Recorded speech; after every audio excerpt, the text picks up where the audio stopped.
Welcome to the Deep Dive, Emerald City Hockey's Seattle Kraken podcast. Hey everybody, welcome back to the Deep Dive, Emerald City Hockey Seattle Kraken podcast. Got an exciting podcast this week, RJ, because the Kraken keep winning. They're off to their best start in franchise history, more points than they've ever had through the first 10 games of a season, RJ, and they've only played 9 of them. It's incredible. Definitely. Oh, sorry. No, is that they got an extra game to spare. Let's go. I mean, it's been a pretty fun week. I wasn't expecting this a week ago. Yeah, I mean, is it still scary? I said it was scary last week. I feel like it's not scary anymore. No, even though we're closer to Halloween, it's less scary. Not the direction we want to be going in then as a society. Yes, it was a rough start to the week, right? Like the Flyers and the Capitals games back to back, those ones, but they finish out the road trip strong with that shutout win over the Winnipeg Jets. And then they come home and keep it rolling against Connor McDavid and the Edmonton Oilers. Although you'd be forgiven, RJ, if you didn't think Connor McDavid played, because he didn't register anything. There was nothing, not even a shot on goal out of Connor McDavid. Kraken did such a good job in that game of shutting down the Oilers. So we're going to talk about how the team is looking, all that kind of stuff. Is this sustainable? Because I know that that's a question that many Kraken fans have, and we'll break down some of the systems that the Kraken are employing under head coach Lane Lambert that is responsible for a lot of this early season success. We'll also talk about how Berkly Catton looks. Last week, obviously, we knew he was going to be getting into a game for the first time. He has since played 4. We're going to review how he's doing and catch up on all the latest on injuries. But of course, first, we got to thank the wonderful sponsor, the law offices of Rico Tessendorf, for sponsoring the podcast. As always, personal injury attorney. And, look, RJ, the weather is turning. We had pretty significant stormy weather this last weekend, particularly on the night of the game. Of course, the Kraken broadcasting truck losing power and unable to broadcast the third period of the Kraken Edmonton game, had to switch over to the Sportsnet one.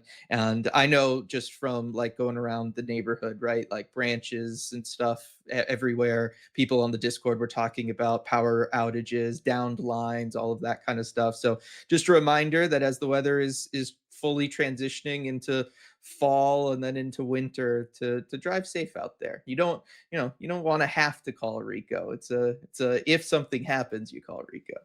Yeah, exactly. You know what to do if something happens. But again, good reminder, timely reminder to drive safe. It was a little scary driving back from the game. I mean, the wind was howling. You reach an intersection, I could feel it kind of blowing sideways on my car.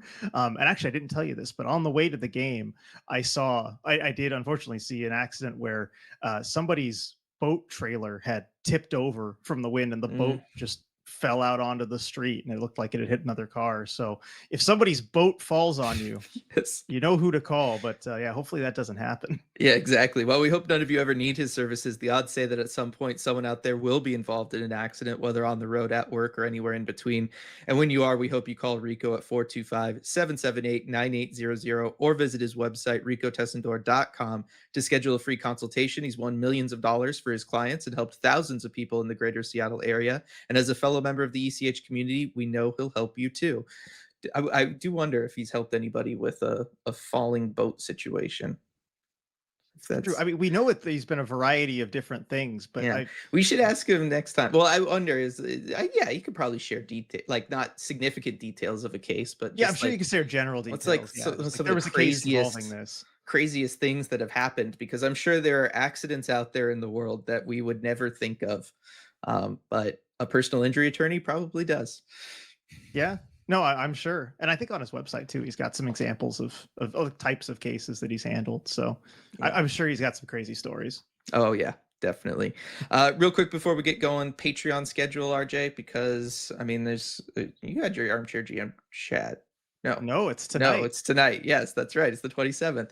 So reminder for everybody on the Patreon schedule over at patreon.com/Emerald City Hockey. You can join RJ tonight at 7 for the Armchair GM chat. And then on Thursday, the 30th, that's the 30th. No, Wednesday, Thursday.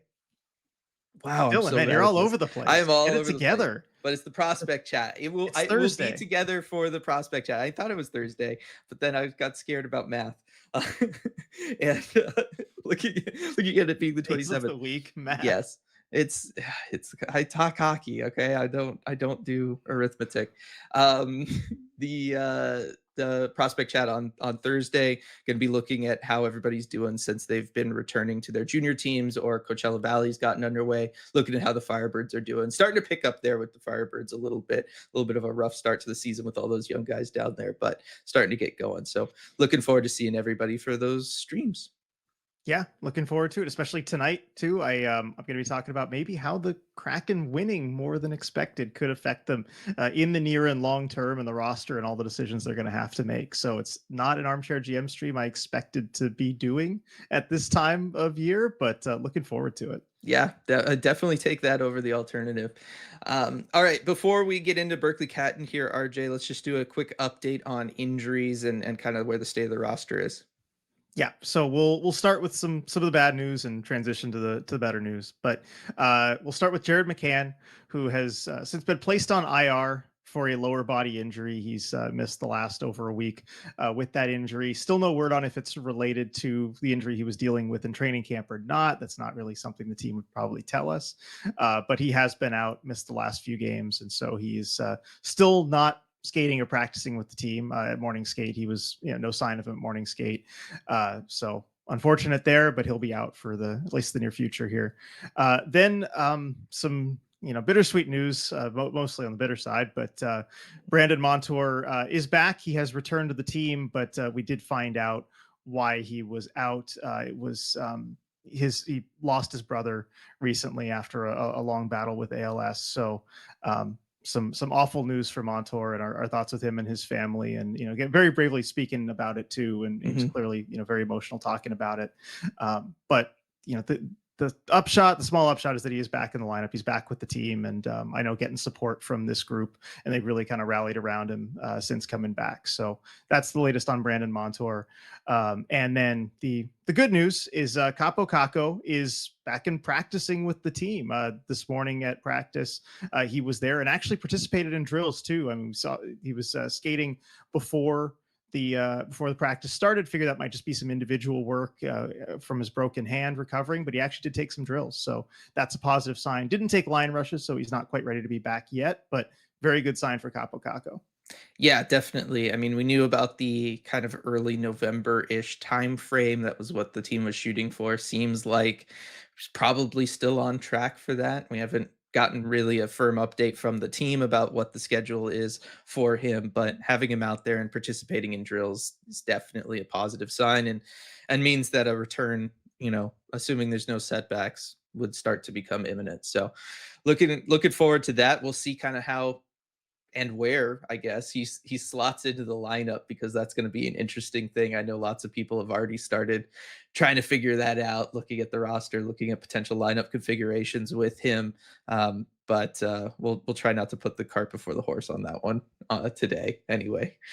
Yeah, we'll try not to, although it's one of the things that's going to create some questions for what we are going to talk about next, and that's Berkeley Catton. Yes. Because the spot that Catton's been occupying traditionally has been Kaapo Kakko's on that line with Matty Beniers.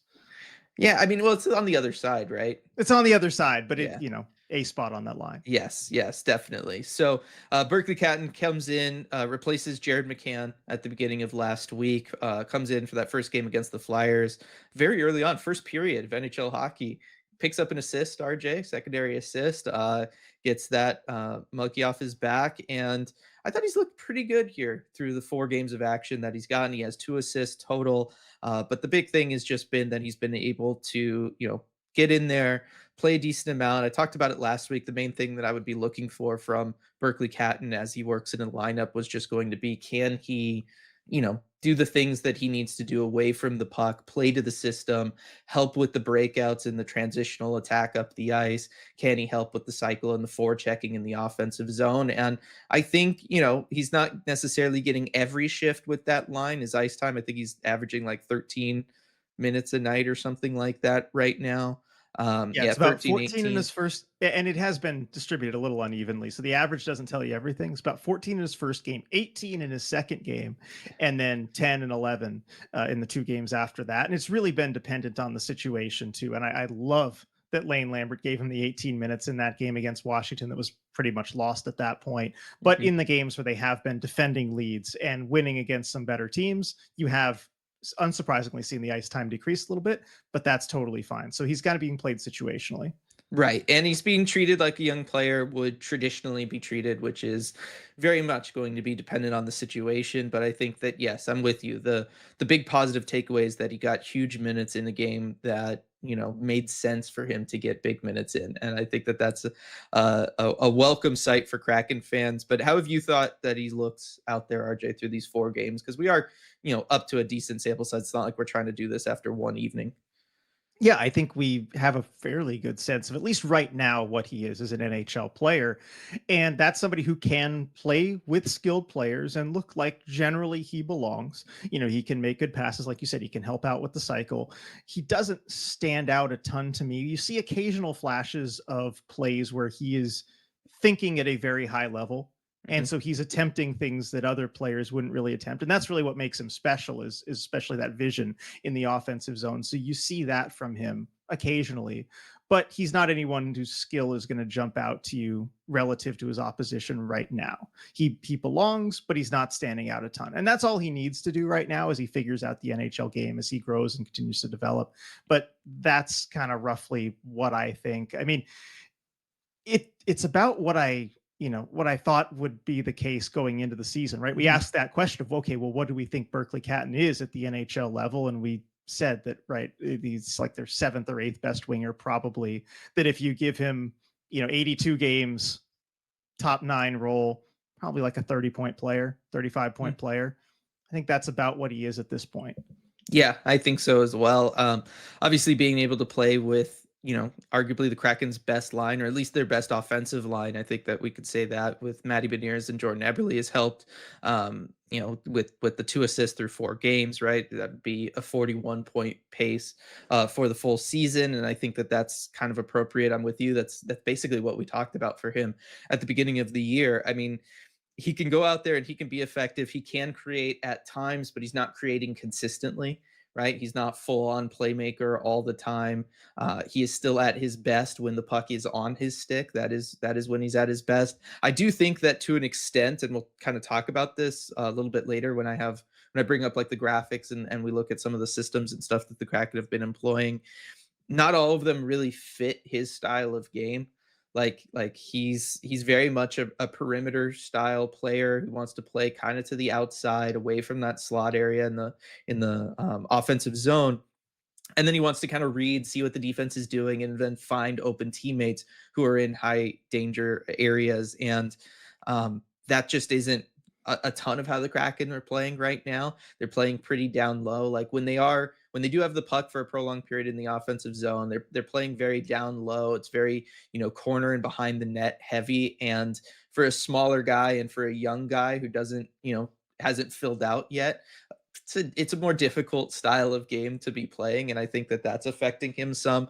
You look at like that first assist that he has. He's pretty far back in the offensive zone. He's pretty up high as he kind of just helps shepherd that puck along and over to the defenseman. So I think that there's going to be stuff that he can work on and improves. A lot of it's just going to come with time, him bulking up, him getting stronger, and then being able to play to the system a little bit more. But I do think that that is overall going to kind of cap what he can do, just because right now the game that the Kraken are playing, and again, the game is working, so they should stick with it, doesn't exactly play to his strengths most of the time. Right. And he is able to contribute in some ways. I mean, I think of his assist in the Oilers game where Evan Bouchard makes a bad pinch and Catton is able to chip the puck up to a couple teammates and they score on the 2-on run rush. So he is able to do those little things pretty well. And I've been impressed with a lot of his play, kind of in the D zone and the neutral zone and off the puck. But yeah, it doesn't really suit his strengths at the moment. But as you said, stick with it because it's working. Yes. Now, the question will be, RJ, how long are the Kraken going to stick with it? So, obviously, he's been filling in for Jared McCann on that top line. That looks good. That's working for them. We don't know how long Jared McCann is going to be out, but like you said, Capo Caco is going to be coming back at some point. And I mean, in theory, at some point, hopefully, Jared McCann comes back.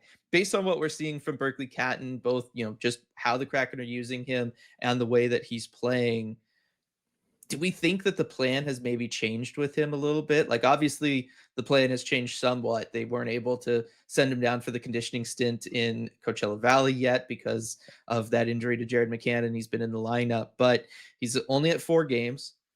Do you think that, we're just going to keep seeing him as long as Jared McCann's out? Like, do you think that they're going to maybe have to make a decision at that game 9? Do you think they've already made the decision that, look, he's kind of playing well enough that even once McCann comes back, we can push him down the lineup and he'll just kind of stay with us for the year? Do you get a sense, or in your opinion, do you have a preference for what might happen with Berkeley Catton as, another week goes by and then the decision kind of has to get made on him? Yeah, as far as what the team will actually do, I think he's probably going to stay in the lineup as long as Jared McCann is out. As long as McCann's out just for a reasonable amount of time. If he's out for months, then they have a decision to make on the 9 games and all that sort of thing. But if, say, McCann misses the next 2 or 3 games, I think Catton's probably just going to stay in that spot, and it'll be basically what we've seen.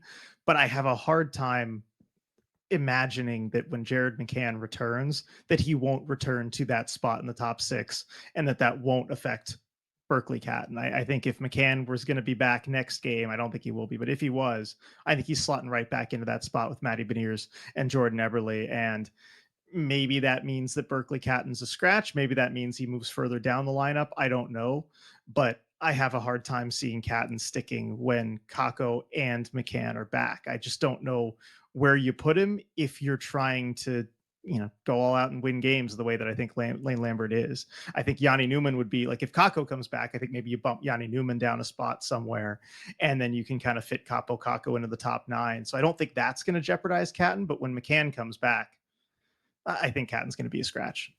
It is a tough one. I think there's more opportunity on the left side than there is on the right. Like, certainly Kaapo Kakko coming back on the right side is going to create some problems for the Kraken for sure. Somebody is going to see some pretty significantly reduced ice time there. But on the left side, yeah, I mean, you could conceivably have a third line spot for Catton on the left side, I guess. I mean, with McCann back, or yeah, with McCann back, you could. I mean, who gets moved down, Marchment or Schwartz? Marchment, probably. To the 4th line. Yeah, but but it's one of those. I don't see Lane Lambert doing that. I don't see him doing it either. It's just it would be the one way of kind of keeping him in some sort of spot to continue to contribute and things like that. And then you just give him power play time. But yeah, I don't entirely know that he would do that either. It's a tough one. So we'll see. I guess it'll depend on how long Jared McCann's out. If Jared McCann looks like he's going to be out past that 9 games, though, I mean, do you think the Kraken just bite the bullet and they just say, look, we'll just stick with Berkeley Catton, and then once Jared McCann comes back, we'll find a place for him? I think it's gonna. No, I don't think they'll do that right off the bat. I think it's going to be really difficult if you have everybody healthy going forward to find a spot for Berkeley Catton where you're able to develop him properly and give him those opportunities, especially if the team is winning and it looks like they might be in that conversation to try and make a push towards a playoff spot. You're not going to be able to have Berkeley Catton's development as the first thing on your mind, and you don't want to play that game again. With Shane Wright, in his rookie year, the way that they kind of shuffled him around. Now, if that was always the plan from the beginning, and if you made that clear with Catton and whatever, and you do the World Juniors thing, and then you make a decision, that's okay. But you just can't have it be an afterthought if the team is going to be somewhat competitive, because it's going to get lost in that shuffle. That said, I think I could totally see the path where, let's say McCann misses 2 or 3 more games and then comes back. Then you can scratch Catton for 5 games, and then you can do the AHL stint, and that should get you right about to World Junior Camp, and then do that whole thing. Like, the timeline for that is still okay, it seems. Yeah, it does. It really comes down to the Jared McCann injury and kind of how long that goes on. But even still, let's say Jared McCann's injury would run a little bit longer than the 9 games. You could still get Catton to the 9 games, scratch him, do the Coachella Valley conditioning stint, send him off to Team Canada camp and all of that, because you could just, have John Hayden slide into the lineup on the left side on the 4th line, bump up Ty Cartier or something for however long. You just kind of need to piecemeal it to get by until McCann's back. Yeah, you have no shortage of wingers you can put at those spots. Yeah, you could probably also switch somebody over to the other side. Like Tolvanen could probably slide over to the left side, something like that. Yeah. And some are probably even better fits for the way that they're playing right now than Berkeley Catton. Just the reason he's there is because he's a big part of your future and you're trying to give him opportunity. But as far as the here and now, there are probably some other guys that might even be better fits in those spots. Right. Yeah. It really is going to come down to just how the team is doing and Jared McCann there. But that being said, Berkeley Cattons look good. You hate the injury to Jared McCann and everything, but it does feel like kind of the best case scenario for getting Berkeley Catton in and for getting him the 9 games before the Kraken kind of need to make a decision. He's able to play with, again, like I said, on your best offensive line and help them and look good with them. And I think that that's a huge win for the Kraken, for Berkeley Catton, and for all the fans who get to watch it. Yeah, it has worked out really well in that sense. And so, good on the Kraken for putting him in that spot when it presented itself. And also, I just want to say one more time, thank you, Lane Lambert, for giving Berkeley Cat an Yes. opportunity in that Washington game. This is the kind of thing I have been begging for Shane Wright for the longest time, especially at the end of last season when the games didn't mean anything and there was you weren't thinking about wins. They still didn't do that sort of thing. Whereas game number 2 of Berkeley Catton's career, he plays over 18 minutes because they're trailing. They need a goal. You want some with Mhm. offensive punch, and why not just let the kid have a shot? The game's probably already lost. You're down 3-0 anyway. Just go for it. And Lane Lambert, to his credit, second game of his career, gives Berkeley Catton over 18 minutes of ice time. So love to see that. Want to give credit where it's due. And Yep. for comparison, Shane Wright's only hit 18 minutes twice in his 102 game NHL career. It's kind of opportunity I would love to see for Shane, especially if and when the games don't matter as much. But man, love to see it for Berkeley Catton. Definitely, definitely, and that should be the biggest takeaway right now from the whole Berkeley Catton conversation. Really, is just that he is getting a proper opportunity to play and play with good players, and that's the most that we could have hoped for, given what it seems their overall plan is going to be for him, and kind of punting on the decision of if he's going to be with the club all year or not until early 2026. So can't wait for that. All right. So looking at the larger picture here, RJ, looking at the team and how they're playing, again, off to their best start in franchise history through 10 games, and it's only been 9 of them. They're 5-2-2. This team is playing exceptionally well right now. They have a team identity. They're executing that identity most nights. That really kind of only got away from it for 2 nights at the beginning of last week for that Philadelphia and Washington game. Went right back to it. That was a big question that you and I had and kind of talked about last week on the podcast, was when you face off a team, against a team like Philadelphia, who's going to kind of maybe match your effort level, or if you do have a rough stretch of a couple games where things don't break your way, how is this group going to respond? We got our answer mid last week with that incredible game against the Winnipeg Jets, where they shut them out. They work exceptionally hard. The breakouts are back. Everything's rolling for the group, RJ, and the team hasn't really looked back from that sense. And so, that I think was a big, test that we were waiting for, big challenge for them. And you know what? Kraken met it and they came out the other side. And I think that that's our, maybe the first thing we could talk about when we ask the question of, is this sustainable? Is this, how good are they really? Is I think the big question, because so some fans are totally buying into this, other ones are being maybe a little bit more cautiously optimistic. Kind of as we talk about it all, I think that one of the big takeaways was just that they were able to come back from those rough performances and get back to their game, and that was a big question that we had. Yeah, I think that's the first checkbox that you need to have. I think a lot of things need to continue to go right for the Kraken for this to be sustainable, but that is absolutely number one, is that they're able to get back to that effort level, and that the way that they had been playing early on in the season, that they definitely lost in that Philly game and in that Washington game. It got away from them. And I think both of us were wondering, are they going to get that back? Are they ever going to get that back? But they got it back right away to close out the road trip, and then again against Edmonton. And so that's the first thing that we absolutely needed to see.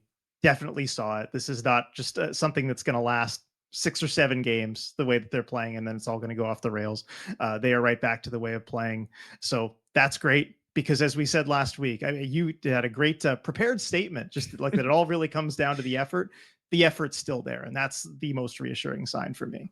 Yes, and I still stand by that. That's probably, yeah, we'll get to why this could be sustainable in a sec. I think we should talk about why it maybe can't be sustainable, or why it won't be sustainable first. Then we'll kind of transition over to the brighter side and leave things on that. But I do think like the biggest thing is always just going to come down to work ethic, because the system I think is sustainable, and I'll break that down in a little bit when we get there with some graphics and stuff. But I think that it's always going to require high effort each and every night, and as long as that effort's there, I think this team's going to be able to at least be in close games, and then from there anything can kind of happen. But let's talk about some things that maybe worry us when we look at this squad, about how sustainable this is, about how good they really are. I think we should go ahead and we can get those out of the way, and then talk about the good things. We have a nice list here. It is a decently sized list of things that concern us. I guess we'll start off with the power play. The power play is really cooled off. Now, granted, to be fair, some of this is through this last week. Pretty limited sample size. Haven't had a ton of power play opportunities in the games from this past week, but only one goal in the past week from the power play, if I did my math right, which is suspect. But the power play at the very least does not seem as dangerous as it did, say, this time last week or during the early parts of that road trip when they were playing those Canadian teams. And I think that, as we've talked about, before the season, we were previewing it, and then once the season got underway, this is a team that's going to find themselves in a lot of close games, and special teams are going to be the difference. And right now, the power play has cooled off, and the PK is still below average. And so, if you're going to be, in a lot of one goal games where special teams makes the difference, you need at least one of those to kind of be performing at a high rate. And right now, neither one is. Yeah, and it's something that we saw coming even last week. Just the way that the power play was clicking, it wasn't sustainable over the course of a whole season. The Kraken being a top 5 power play probably just wasn't going to happen. I think they've sunk down to 18 in the NHL now, and that seems closer to right. So I mean, the good news is they've still been able to win some games despite the power Yes. play being not as good as it had been. You haven't needed a power play goal every single night, which is huge, but it's the kind of thing that you're probably going to have to keep it around 20% to stay competitive. Yeah, I think so. The next one that I have is just kind of, shooting percentage for the team is pretty average right now, and that's fine as long as it stays average, but it's been trending down. So the shooting percentage bender that I was hoping would last for a season may have only lasted for 2 weeks, but we'll see. That could always reverse. And the fact that, right now the team is has the eighth fewest goals in the National Hockey League. Like, this is still a team that is in general struggling to put the puck in the back of the net, RJ, regardless of if it's on the power play or at even strength. Yeah, and that's something that maybe could have been predictable going into the season. It just means that you're going to need excellent defense and excellent goaltending to kind of make up for that. And we've seen it the last couple games. Kraken only score 3 goals, but still able to win pretty handily in both of those games. It's just one of those things that if you start making mistakes consistently again, as you did early in the road trip against like Montreal, Ottawa, you might not be able to score your way out of those mistakes in the way that you did earlier this season. That might not be sustainable. Yeah. And then I know you made two good observations as well that we kind of added to this list. I'll let you introduce them. I want to save the analytics for last. So, but I'll let you introduce the other two things that you noticed. Yeah, so the first thing is that the Kraken have scored first a lot. They've scored first in 7 of their 9 games, which is the most in the NHL right now. And that's great for them. It's great for the way they want to play. This is a team that is built to play with a lead and to kind of control the game and manage the game that way. And so that's exactly what you want to do. And especially given the poor starts last year, that's a problem that Lane Lambert, I'm sure, really wanted to fix for this team. So far, he's done it. That said, you're probably not going to score first in 3/4 of your games throughout the whole season. There are going to be times when the opponent scores first. I just don't expect how extreme that trend is to continue all season. No team can really expect that. And so the question then arises, okay, can the Kraken win games where the game script doesn't go exactly the way they want it to from the start? And so that's still a question. I mean, they've managed to outscore some of their Mhm. mistakes early in the season. We have seen them do it, but can they do it consistently is still an open question. Right. How repeatable is that process? And look, even for really good teams, it's something that they struggle with, right? Like anytime you're playing down, it is just the odds say you're going to lose more often than you win for anybody. So I think that it's still, it's an important thing that the Kraken strive for. They are again, I don't want to say like they're just getting lucky and like it's just luck, because no, they are putting in the effort. They are, I think you can say probably through, I mean, 7 out of their 9 games, that they have been the harder working team. And so I think that there is a level of this that is just them being rewarded for the effort, rewarded for the system, and all of that good stuff. It's just that, yeah, it's also happening at a very fortunate and favorable rate that probably won't kind of always continue. Um, so it's somewhere probably in the middle there. And then the other thing that you notice has to do with the goaltending. It does, and I think there's two facets to it. First of all, it's just the stellar goaltending they're getting from Joey Daccord, and I expect that to continue. But with goaltending, you never know. The Kraken are getting outchanced in a lot of these games, as we're going to talk about when we get into the analytics. And Joey Daccord has been fantastic and has, I think, stolen some games for the Kraken already Mhm. this season. But really, it goes beyond Joey Daccord, and it's still the fact that the Kraken are 9 games in and they don't have a win yet from a goalie that's not Joey Daccord. Only 2 games that Joey hasn't played, so not a whole lot of opportunity there. But you still do have that 4-1 loss to Washington with Murray in net, and then the shootout loss to Ottawa with Grubauer in net. At a certain point this season, you are going to need some wins. Probably a good number of, maybe 7, 8 more, from goalies that are not Joey Daccord if you want to really be in the playoff conversation. Just so far, we haven't seen it.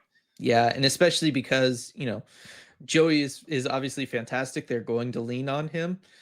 We'll see how he holds up then throughout the course of the season, right? With that heavy workload that presumably the team is going to give him.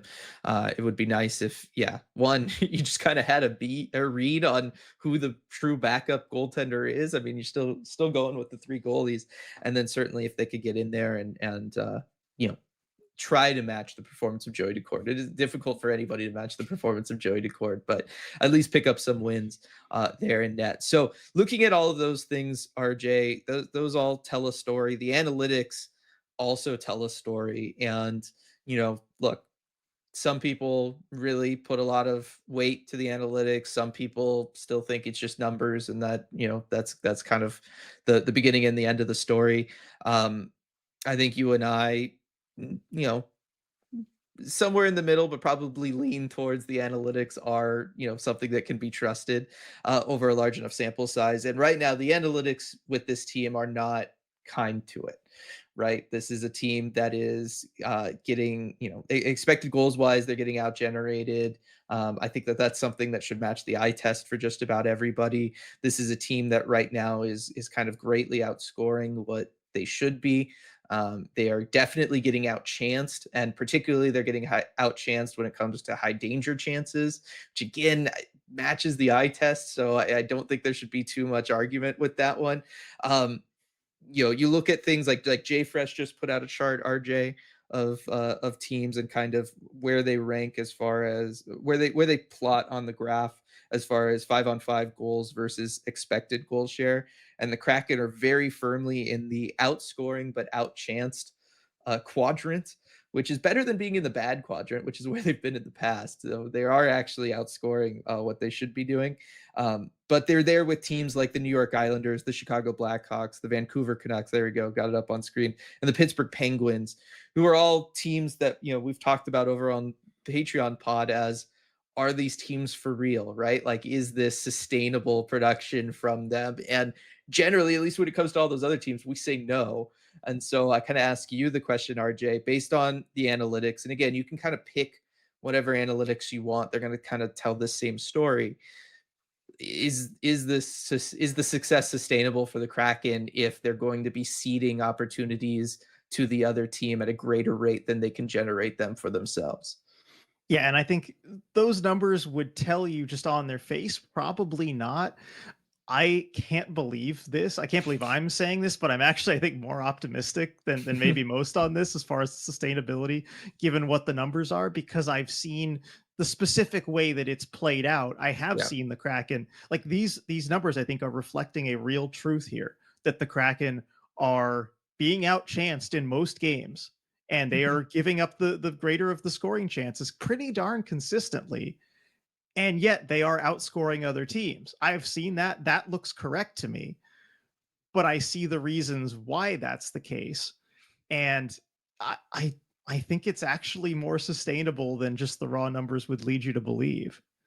I think so too. I think so much of this is going to come down to just the fact that the work ethic and the system are set up the way that they are, that it allows you to play differently. And I think the first thing that I would say is that I think you can get away with having the other team outchance you and having those better looks and things like that if you're going to consistently attack out of transition, right? Because like that's what the Kraken are doing right now. And so the Kraken are not generating as many chances, but the chances that they are generating are generally favorable opportunities in the sense that they're generating a lot of odd man rushes. You look at the Edmonton game, all three of their goals are scored on them breaking the puck out and scoring in transition with speed.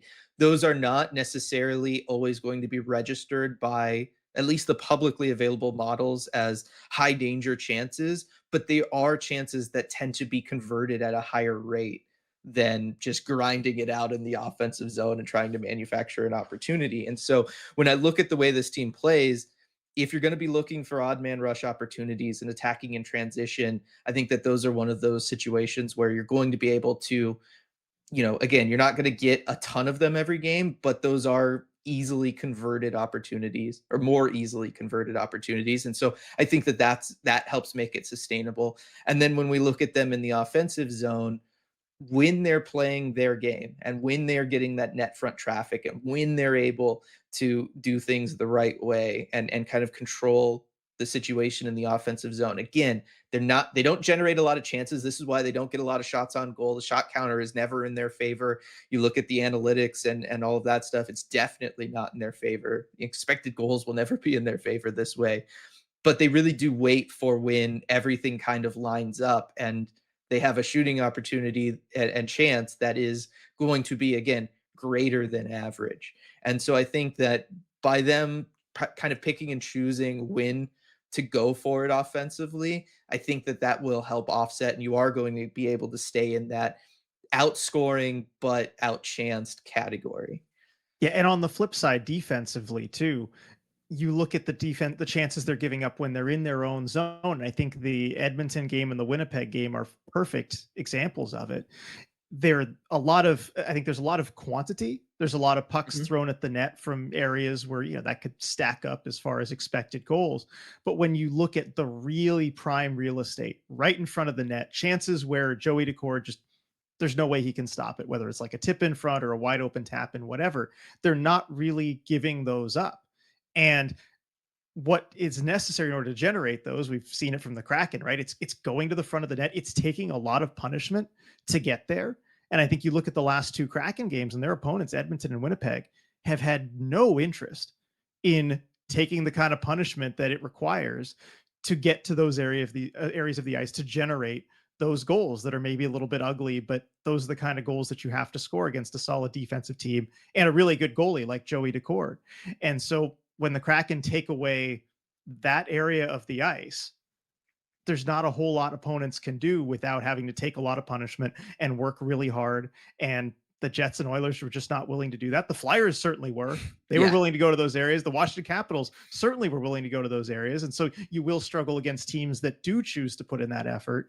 But if they don't, yeah, you might give up a lot of expected goals, a lot of chances. But Dylan, I can't think of any chances really for the Oilers last night where I felt like, okay, yeah, Joey's got no shot on that. They kind of hung him out to dry there. There were a couple that was like, it's amazing he made that save going Mhm. across, but usually it was a shot from some distance or a one-timer from a little bit further out. There's nothing that he has zero chance on.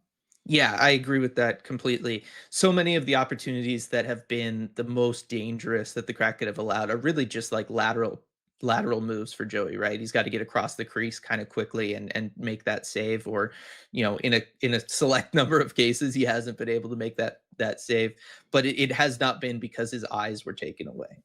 And I think that that's a big deal, and that's again very different than last year where it was a fixture to see another team's forward just kind of planted in front of the crease pretty consistently last year. That was just something that they had to deal with all the time, where you would see other teams have very wide open lanes where their forward could kind of come from the goal line off to the side and then just kind of drive in and drive to the net front and carry the puck with them. And then again, you're putting Joey in a very difficult spot where he's having to move and deal with somebody in close to him. Those opportunities just don't exist right now, the way the Kraken are playing in the defensive zone and the way that their system is structured. And so I think that it's been really refreshing to kind of see that. And I think that again, it kind of speaks to that this could be a little bit more sustainable, even though the models are working against you.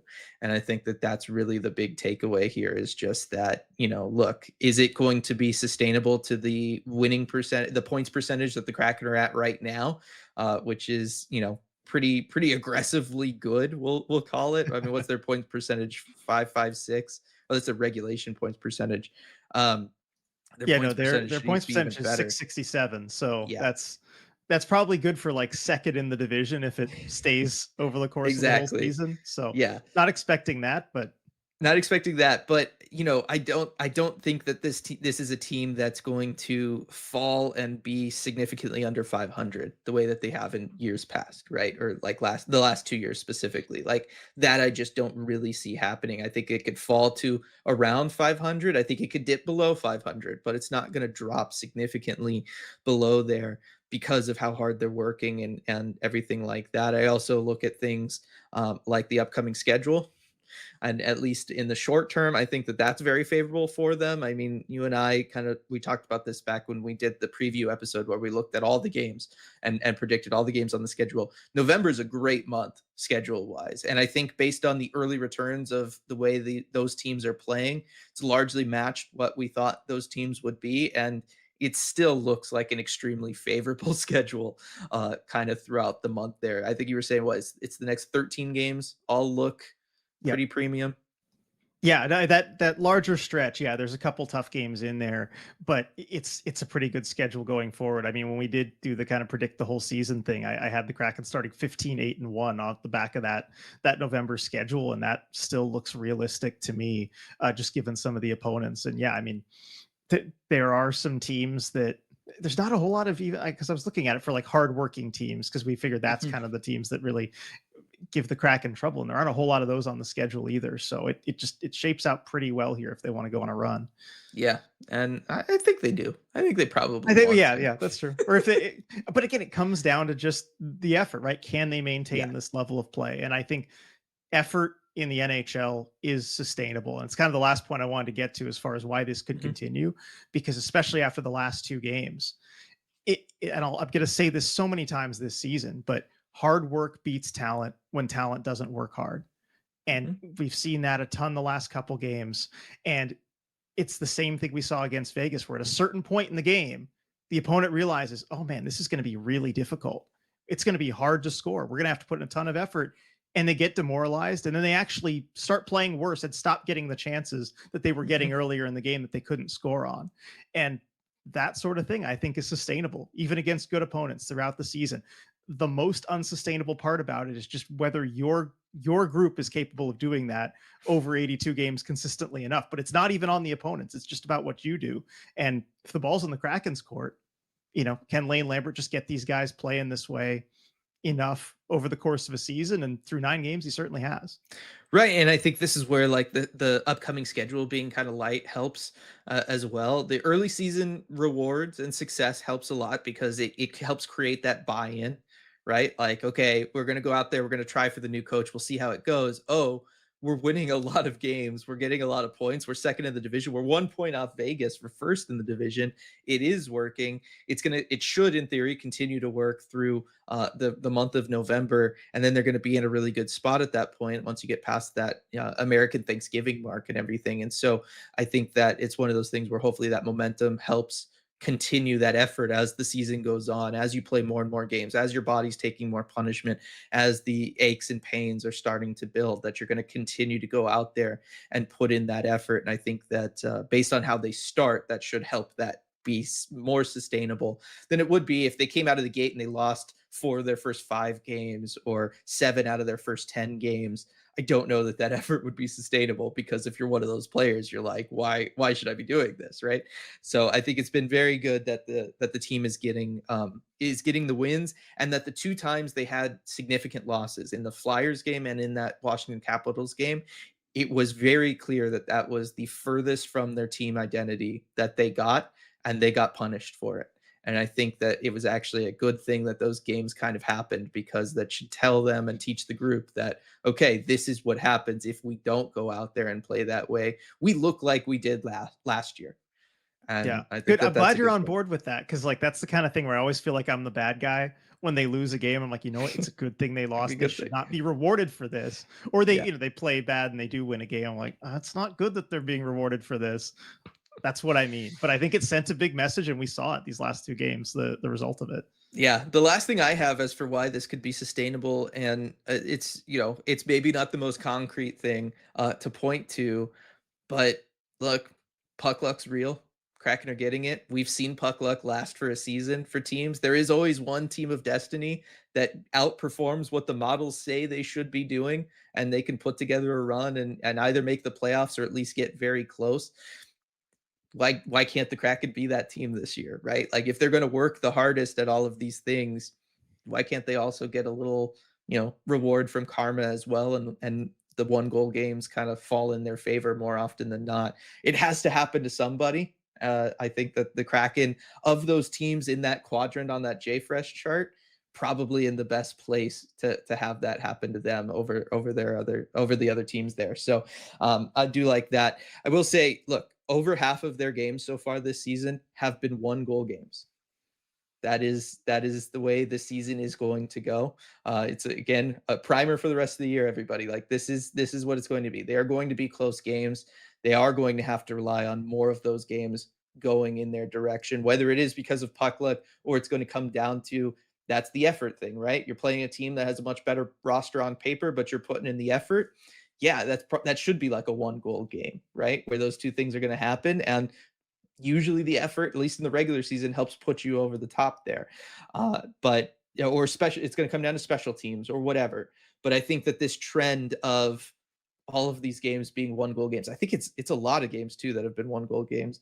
5 of them, I think, through the first 9 have Yeah, been and one 4 of goal those games. going to overtime. And that's Right. been the key too, because you have to work the point system. The Exactly. NHL has a Drink those unique point points. system in all of sports where you can be rewarded for losses as long as you make it close enough. And that the Kraken are in really good position to do that and take advantage of the point system. I have my thoughts about the point system itself, but this isn't Right. the area for that. But the Kraken can use it to their advantage. Exactly. And I think that they are right now. And I think that that's another thing, is just to keep in mind as the season goes on. These games are going to be close games. And, as long as the Kraken are doing whatever they need to do to scrape together that difference night to night to be on the positive side of it, then this is sustainable. If the effort starts to dip a little bit, if the special teams falls off too much, if, whatever you start allowing teams to get more of a net front presence and start letting them into that kind of conversation, I think those one goal games flip on them. But based on how they're playing right now, I think that it seems like it's more sustainable than not, and that they're going to be at least competitive each and every night because of the way they're playing and everything like that. So this isn't like a team is being outchanced greatly, RJ, and then they're also winning games by like 3 or 4 goals, and you're like, okay, something is going to, like, this has to revert to the mean. The Kraken are winning the games they're supposed to be winning, in the sense that these are all close games that are being created because of their work ethic, and then they're finding ways to come out, be the team that comes out on top, and that, I think, should be sustainable. All right, let's transition over. I'll talk about some of the structures that the Kraken are running right now, and the system, because we said we would do this last week and kind of go over some of this. And the two things that I want to really focus on in this, I did not make graphics for all structures and all situations. There's no special teams and stuff on here, but I wanted to focus on two kind of key things, because I think it makes the biggest difference right now for what this team is doing, and that's really their play behind the nets. That's both behind the net in the defensive zone and behind the net in the offensive zone, because that, I think, is making a big difference, specifically when compared to how last year's team performed and what they were doing. And so the first thing that I want to kind of highlight is when other teams try to work the puck below the goal line and work it behind the Kraken's net. I don't know if I should maybe poke my head out over here on the side of the graphic. And so, yes, apologies to audio listeners. I will try to do my best to describe what's going on. But if you're watching on the video feed, you can kind of see it. And so I made This this would be a good graph. one to pull up on YouTube for everybody if Yes, you can. Yes, definitely. So I made this graph. This just kind of represents how the system works if the other team has the puck behind the net. The other team is represented by the big red O. That's for the offensive team, I guess. I just went with an O. When the other team brings the puck below the goal line, it's the job of the F1, which is almost always exclusively in this system, the center for the Kraken, to follow them and pester them behind the net and try to push them away from that area. Uh, Last year's team put the onus on the defenseman. Your D1 was always responsible for going behind the net and into the corner, and I'll show the corner graph in a second. But this year, it's very much based off of having both of your defensemen stay above the goal line and stay available so that they can, catch anybody who tries to sneak in for a chance in the slot, sneak in net front, something like that. The defensemen are taking away those opportunities this year. That was not the case last year, and that is very much kind of key to this. But this is also why we talk about a lot of the onus being placed on the center in the system, because look, the center's got to play below the goal line in the defensive zone. That is as far back and as far away from offense as you could possibly be. And that is the centerman's role in this system. And so when we talk about what Matty Beniers, Shane Wright, Chandler Stevenson, those guys are doing in the system, this is very much kind of what they're doing. I will say the Chandler Stevenson line is the one exception to this rule, where a lot of times it is not Chandler Stevenson playing the role of the F1. He does stay above the goal line, in part because he has the speed. And so you want him to be one of the two players that could potentially break out and get up the ice. So that is the one line that breaks this rule of the F1 always being the centerman. And that duty tends to fall. It kind of gets split over his wingers. We've seen a lot of Jaden Schwartz do it, though this season is kind of taking on that role and going below the goal line. So that's kind of how this looks. The idea of having both of your defensemen, by the way, on either side of the crease in the defensive zone and looking out for that is called it's called the anchor. At least that's how I learned it. It's very uncommon in the National Hockey League. Like I mentioned it last year when we did a defensive systems video for our Patreon viewers. I didn't really even cover it because I was like, only 2 teams use it. Now 3 teams use it. The Kraken are one of them. But I think that it works a lot in today's modern NHL, and that's why we're starting to see it maybe gain a little bit of steam here. So that's what happens if the other team has the puck behind the net. If it's in the corner, and again, kind of around the goal line, this is the one time where we do start to see maybe a shift towards more of a traditional zone look, and that's where the F1, again, usually the center, as the puck moves off to the corner, is going to hand off that coverage to your D1. Your D1 is going to come over and really try to pin down the opposing team's forward in the corner. Your F1 is then going to transition over and try to cover more of the middle of the ice. They basically just do a handoff, a straight handoff. And we see a lot of this. I will say this is where things tend to go wrong for the Kraken in the defensive zone, is particularly during this handoff. That's when we've seen the most confusion, because sometimes the D1 comes in aggressively and they're there a little too soon and it's below the goal line. And then maybe the forward just loops back behind the net and all of a sudden the F1's not really there and the D1 holds up and that guy gets open. Or we're seeing kind of clumsy handoffs where the D1 goes in maybe a little bit aggressively and then they don't pin down the forward and then the F1's already peeled off and now the opposing team's forward just kind of has the puck in that area. But whenever I've seen breakdowns in the defensive zone, it's always around this moment in time when the puck is going into the corner and it's being brought up above the goal line. That's when we're seeing things kind of break down. It doesn't happen every time. I'm not saying it's like a huge problem, but when you're going to see breakdowns in the defensive zone, usually it's around this. The D2 just kind of slides over, your weak side D just kind of slides over net front, and then your F1 comes out. But so I wanted to kind of highlight that because that has been an issue for them. By far and away, the most effective thing for the Kraken in the defensive zone, though, has been their breakouts. And so this is a lot of lines and arrows on this graph, but it's just to kind of show like where they want the puck to move. And so in this scenario, imagine D1 towards the top of the graph there below the goal line has the puck, because a lot of times when they're starting their breakouts, if they have the opportunity to set it up like kind of truthfully, they want to set it up kind of from below the goal line and with their defenseman. And so usually it'll be your defenseman, and this will just get mirrored and flipped if it's on the other end of the ice. But the D1, whichever defenseman has the puck, is ideally looking to make a pass up to your F2. It's looking up at the strong side winger, whether that's on the left side or the right side. They want to make the pass up to their strong side winger.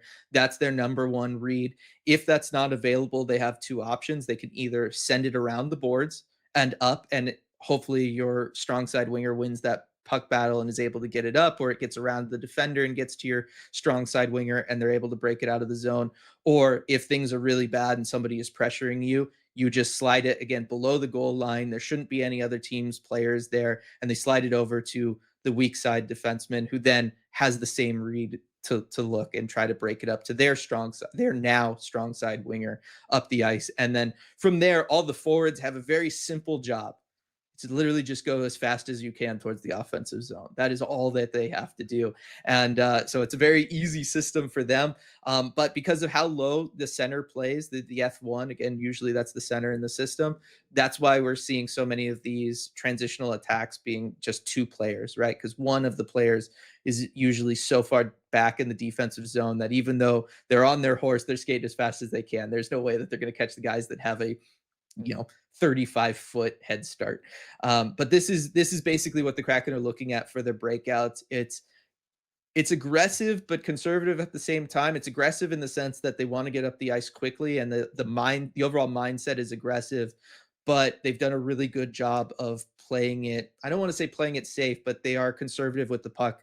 They don't try to force it, right? They've done a good job of creating a system, and the placement of that defenseman kind of being more towards the corner rather than around the net allows them to have more options of where they can move the puck. And so you don't have to force something. You're never sending the puck up the middle. You're never going to be sending it to a dangerous area and having the other team pick it off and then have a grade A opportunity on your netminder. That is not something that they're going to do. Notice that none of the lines go in that direction at all. They're all out towards the side and towards the wingers. And I think that that's been a big reason for their success as well, and why we're not seeing a lot of miscues and dangerous opportunities for other teams to take advantage of Kraken mistakes, is because the system is telling them you have three reads and none of them should be putting the puck in a dangerous spot. And so that's, again, different than what we saw from them last year. That's a good thing in the offensive zone, because from here on the breakout, it's really easy, right? The wingers get the puck, and at least two of them are going up the ice. Usually we're seeing a lot of 2-on-1s, 2-on-2s. From there is no system. That is just read the defense and take what they're giving you, right, RJ? Yeah, exactly. On a 2-on-1 like that, we saw it so many times last game. It's just, okay, is the D taking away the pass, the taking away the shot? What do you want to do? There's no way to really effectively scheme for that. And it all just works because you get up the ice so fast. It creates numerical advantages and you work off of it. Yeah, exactly. It puts the goalie in an awkward spot too, because you're just coming in with speed and you have a shooting lane on them, and it's a good look. Keep it up. In the offensive zone, the way the Kraken work the puck behind the net is, I think, pretty significant. And what we see is it's almost like a mirror of what we see in the defensive zone in a lot of ways. But when the Kraken want to cycle and when they want to try to create their chances, the few times that they do create chances, the way they want to do it is really kind of from this behind the net look. And so your F1, your puck carrier, is going to have the puck. They're going to work their way down below the goal line. You're going to have your weak side winger come to the net front and try to make themselves available for a quick little pass. Just something, if it's there, that's represented by the F3 on this chart. And then you're going to have the strong side winger place the role of the supporter, who's going to kind of trail back along the boards and just be available as, if the looks are not there, you can just pass it back to them, and then they will take the place of the F1 and they'll start circling towards behind the net, and then they'll look for everything. And that's where you kind of get your cycle, is that little circle in the top half of the ice here on the graph between the F1, F3, and F2, where they'll all trade places. And that's, again, the cycle, right? It kind of moves in a circle, and that's why it's called the cycle, just like a laundry machine. What the Kraken are doing, though, is really the first read is that F3 there for the puck carrier. If it's not there, what they ideally want the F1 to do, what they want the puck carrier to do, is actually move around behind the net to the other side of the net. And then everything kind of collapses in from there. And usually that movement is enough for the F3 to get open net front. and just kind of escape the D that forces a handoff for the other team's defenseman net front, just because the strong side defenseman switches, and so they have to be on it. And usually you can exploit a momentary lapse in that coverage, and that's what the team is looking for. So again, F3 stays the primary read.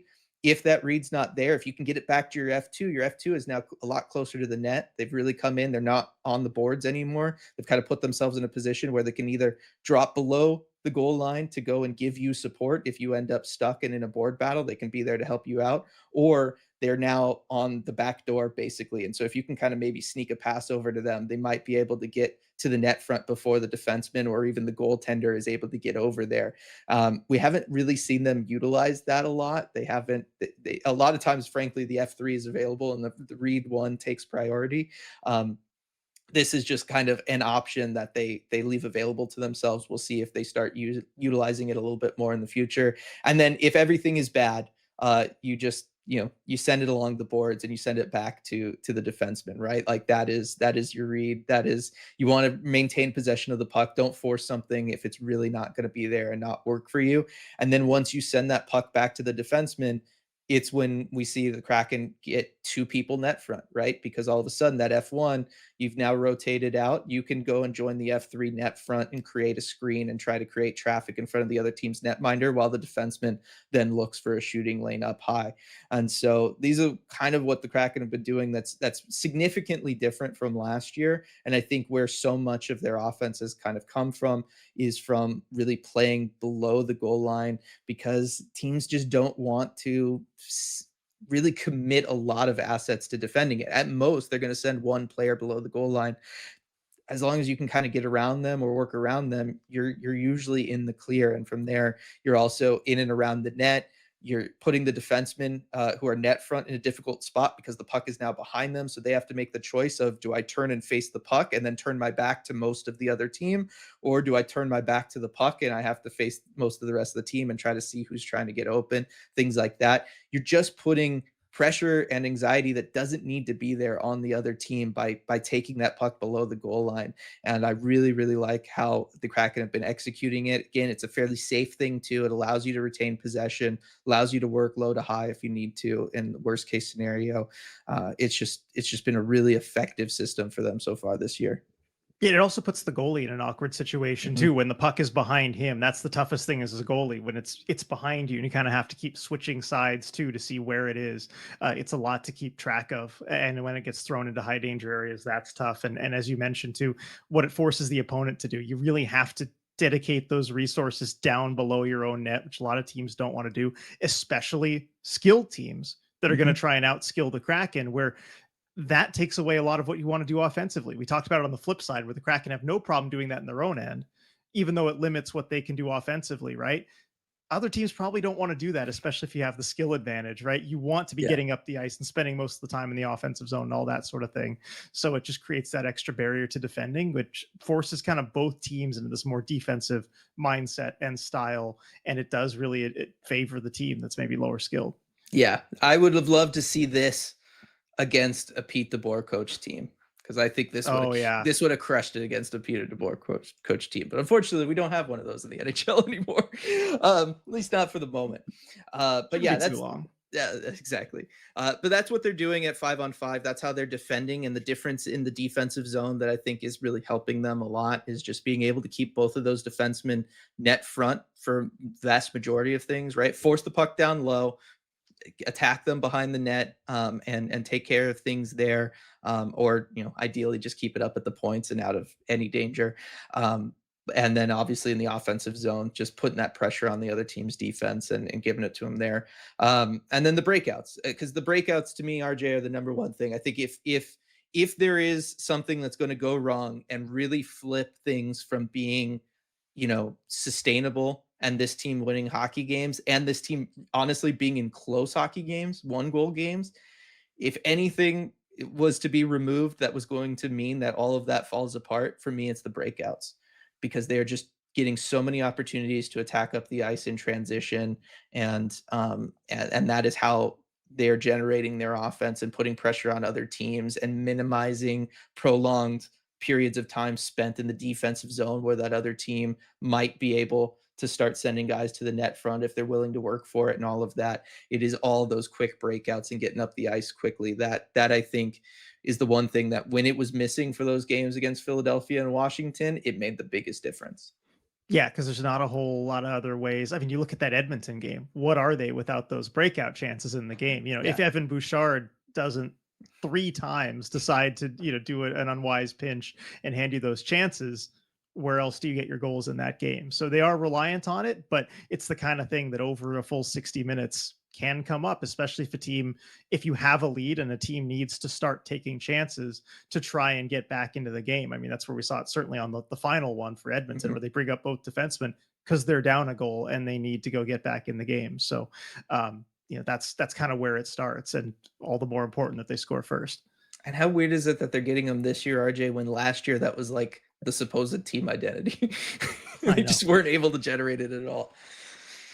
Well, it's because, again, I think it's because it comes from forcing the other team into mistakes rather than I think last year's team was trying to move the puck up and create those themselves without waiting for the opportunity to arise. And often they were just playing the puck into a team that was back and prepared and not taking chances. And, there's not a whole lot you can do if the other team's prepared. Yeah, exactly. So again, there's lots more that the Kraken are doing system-wise, lots more that Lane Lambert's brought in that I think is fantastic. The power play looks different. But these were the things that I think are making the biggest difference, or at least they're the biggest difference from what the team was doing last year. And so I thought that those were the things that should be talked about first. So hopefully everybody enjoyed that. Hopefully everybody's enjoyed this whole conversation. Do you have any closing thoughts, RJ, on the Kraken and all of what we've been talking about, whether it's the systems or how sustainable this is or anything like that? Yeah. On the systems first, I just want to say also for those listening, watching along, if you have any questions about what we talked about, because it is, a lot of complicated stuff. And especially, when we don't have the chance to like kind of show you video examples and everything like from a game and it's just on the whiteboard, like, let us know, leave those in the comments, tweet at us. I mean, if you're listening to this, you probably know how to get a hold of us, but we love these kind of questions. I mean, Dylan, especially, you love them, a chance to answer those. So please, if you have any questions, if you're confused about anything, let us know. We'd love to help kind of clear this stuff up for everybody. Cause there's a lot of little things that go on within a hockey game, and a big part of our mission and what we want to do is help educate people about the game that we love so much. So that's the first thought I have just on the systems. Then as far as the Kraken's play in general, let's just enjoy this. Yeah. Like, enjoy that for the first time in a couple years, they are playing with a system, with an identity, and they're really working hard to accomplish that. And for however long it lasts, let's have fun and let's enjoy it. Yeah, I think that's the thing. I'm certainly enjoying it.